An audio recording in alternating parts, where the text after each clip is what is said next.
আসসালামু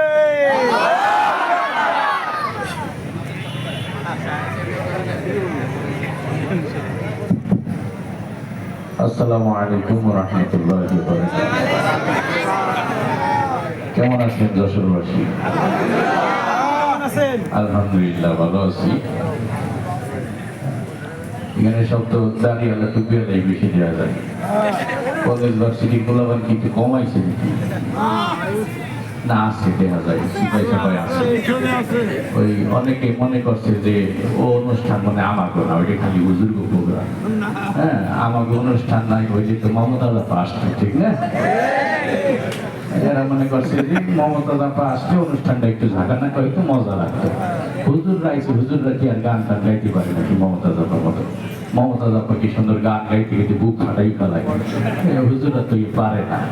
আসলে এই মমতাজরা আমাদের দেশে যুগ যুগ ধরে আপামার জনতার মগজ ধুলাই করছে যে সাংস্কৃতিক অনুষ্ঠান মানে ওই বুক ফেটে যাওয়া গান আর নাচানাচি আর কোথাকুতি, ঠিক না? এখন সাধারণ আম পাবলিকও মনে করছে যে সাংস্কৃতিক অনুষ্ঠান মানে ওইখানে নাচানাচি হবে, অশ্লীল বাদ্য গান বাজনা হবে, এটাই বোধহয় সাংস্কৃতিক অনুষ্ঠান। কিন্তু মুসলমানের সংস্কৃতি যে এইটা না, এইটা তারা এখনো বোঝে না।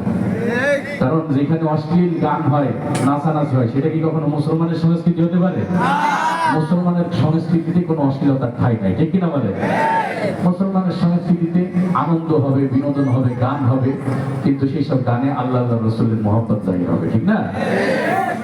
তারপরে সমাজ সচেতনতামূলক গান হবে, প্রতিবাদী গান হবে, এটাই মুসলমানের সংস্কৃতি। কিন্তু ওরা ওই যুগ যুগ ধরে যাত্রা বলার আয়োজন করে করে মানুষকে বুঝাইছে যে সাংস্কৃতিক অনুষ্ঠান মানে এইগুলা। এখন সাংস্কৃতিক অনুষ্ঠানে যে গজল হয়, এটা এখন এলাকার মুরব্বীরাও বোঝে না। আজকের এই অনুষ্ঠান আয়োজন করার সময় এলাকার অনেক মুরব্বীরা বলছে যে কি ব্যাপার, এই হুজুর আবার সাংস্কৃতিক অনুষ্ঠান কি, তাই না? অনেকে সমালোচনা করে, কারণ তারা ভাবছে যে সাংস্কৃতিক অনুষ্ঠান মানে মমতাজের গান গাওয়া। তো এই যে যুগ যুগ ধরে তারা অপসংস্কৃতি চর্চা করে আসছে আমাদের সমাজে, তার একটা প্রভাব পড়ছে যুব সমাজের মধ্যে। এই কারণে যুব সমাজ এখনো সুস্থ সংস্কৃতি কাকে বলে কি এখনো বুঝে উঠতে পারে না। আলহামদুলিল্লাহ ওলামায়ে কেরামের এই সুস্থ সংস্কৃতি চর্চা আস্তে আস্তে একটা পরিবর্তন নিয়ে আসছে, ঠিক না? এই সাংস্কৃতিক অঙ্গনে ইসলামী সংস্কৃতির জগতে আমাদের যিনি পুরোধা, যার হাত ধরে এই যুব সমাজ যে মুসলমানদেরও একটা সংস্কৃতি আছে এটা চিনছেন, তিনি হলেন আমাদের আইনুদ্দিন আল-আজাদ রহমাতুল্লাহ। এবং আজকের অনুষ্ঠানেও আমাদের প্রধান আকর্ষণ আইনুদ্দিন আল-আজাদ রহমাতুল্লাহ হাতে গড়া শিষ্য, যাকে দেখলে আমাদের আইনুদ্দিন আল-আজাদের কথা মনে পড়ে, আমাদের সেই আবু সুফিয়ান ভাই, ঠিক না? ইনাদের এই পরিশ্রমে আস্তে আস্তে যুব সমাজ এখন, যাদের মোবাইলে এক সময় ঝাঁকানাকা গান বাজতো, তাদের মোবাইলে এখন কল আসলে